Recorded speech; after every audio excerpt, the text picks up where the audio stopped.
sur la route de la Chine.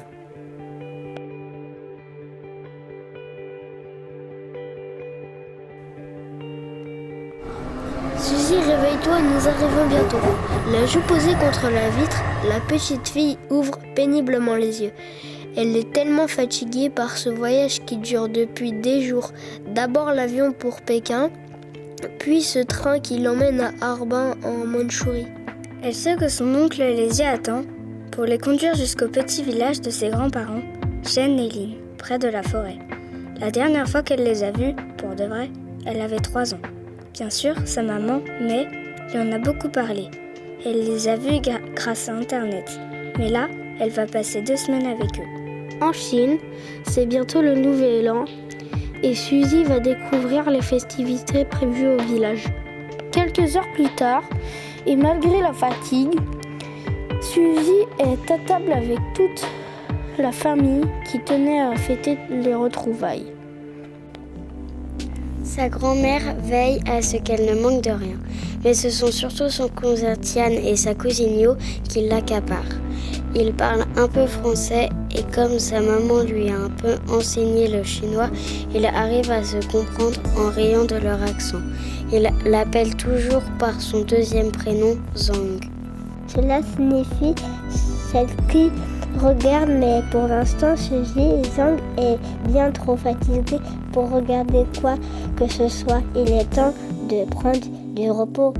Le lendemain, elle parcourt la rue du village, observant les maisons et leurs habitants. Tian et Yu l'accompagnent. Au loin, on aperçoit la forêt qui paraît immense, et d'où surgissent des cris de toutes sortes. Verte et dense, elle semble être habitée par des centaines d'animaux. On peut aller s'y promener sans danger, demande-t-elle à ses cousins. Les enfants se regardent un peu gênés.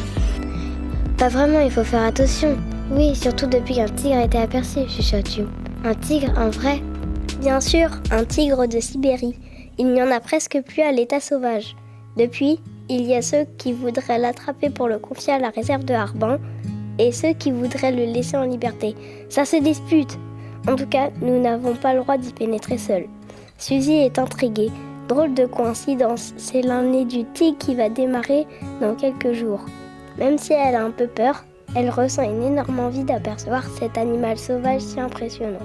L'après-midi, grand-mère leur demande d'aller ramasser des fleurs sauvages dans les airs de la forêt pour les décorations du Nouvel An. Pendant leur cueillette, un craquement retentit et lorsqu'ils se retournent, une ombre noire avec des yeux brillants les fixe. Les enfants arrêtent de cueillir des fleurs. Curieuse, Suzy propose à ses cousins d'aller dans la forêt voir que les observent. Mais les cousins ne sont pas d'accord car les adultes leur ont interdit d'aller dans la forêt. Suzy déçue rentre chez ses grands-parents avec ses cousins. Arrivée à la maison, après avoir donné les fleurs à Lynn, les enfants se retrouvent dans leur chambre. Tian, inquiet, raconte que l'ombre de la forêt est peut-être le monstre Nianchu.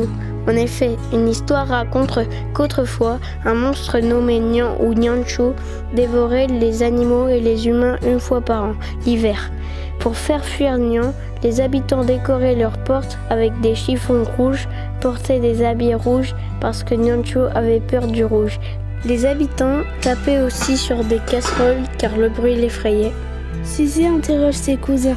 Ah, c'est pour cela les décorations toutes rouges pour le Nouvel An chinois. Oui, c'est pour rappeler l'histoire, faire fuir les mauvais esprits, répond Yu. Les pétards remplacent les casseroles, ajoute Tian. Sur cette histoire, chacun part se coucher. Le lendemain matin, au petit jour, Suzy se lève, s'habille et sort de sa chambre. Elle vérifie que tout le monde dort encore. Elle est déterminée à découvrir la chose qui les observait, avec des yeux brillants dans la forêt. Après quelques temps de marche, Suzy découvre, cachée dans les buissons, une toute petite bête à rayures. C'est un adorable bébé tigre pris au piège, dans un filet de braconnier. Ce mignon félin pleure et semble appeler au secours. Suzy sort son canif et découpe le filet. Le tigre se jette dans ses bras. Au moment de partir, 2 braconniers arrivent courageux. Suzy les menace avec son canif. Les 2 hommes éclatent de rire et sortent leurs fusils.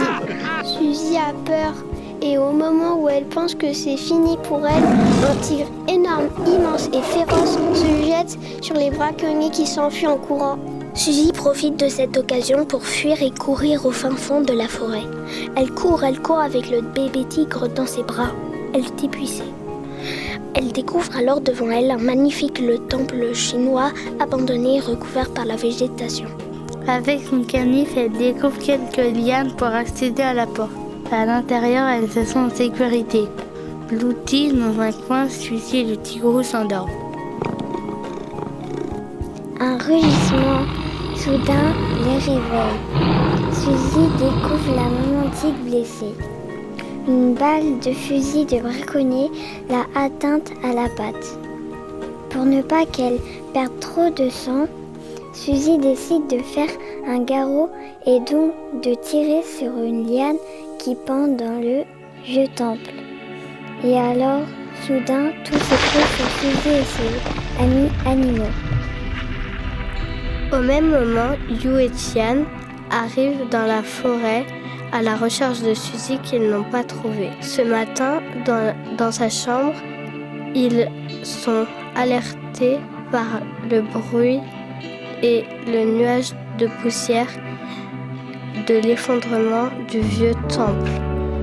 Arrivés près des débris, les cousins entendent des cris et des appels au secours et des rugissements. Tout de suite, ils courent vers le village pour aller chercher de l'aide.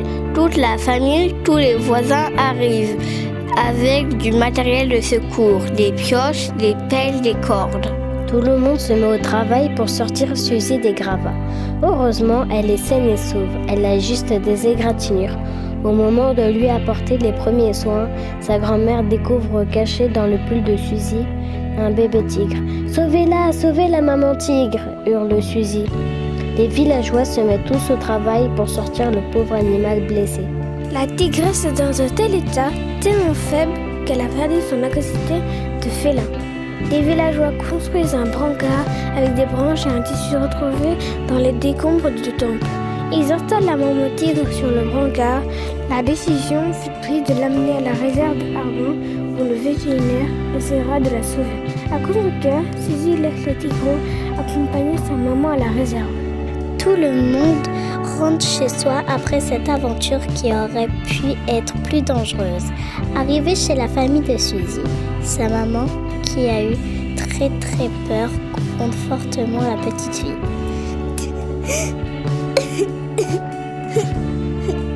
En pleurs, Suzy explique à sa famille sa mésaventure. Sa maman compréhensive lui explique que la forêt reste un lieu dangereux pour une petite fille seule. Pendant ce temps, dans la réserve d'Arbon, la maman tigre et son petit sont soignés et reprennent des forces pour pouvoir reprendre leur liberté dans la forêt. Suite au récit de Suzy, les braconniers ont été arrêtés, jugés et emprisonnés. Mais ils doivent aussi, sur leur temps de prison, aider à s'occuper des animaux de la réserve. Quelques jours plus tard, tout le monde se retrouve pour fêter le nouvel an chinois. C'est l'année du tigre. Les villageois ont choisi le petit tigre comme emblème de cette nouvelle année et Suzy est récompensée pour sa bravoure par la médaille du village. Le lendemain, après avoir préparé leur valise, Suzy et ses cousins se rendent à la réserve afin d'apercevoir le tigre une dernière fois avant leur retour en France. Après une courte balade des enfants dans la réserve, le petit tigre arrive, sautant des buissons et court dans les bras de Suzy. Il lui lèche la joue et Suzy le caresse et le serre fort dans ses bras. Suzy peut repartir tranquille sur la route de la France.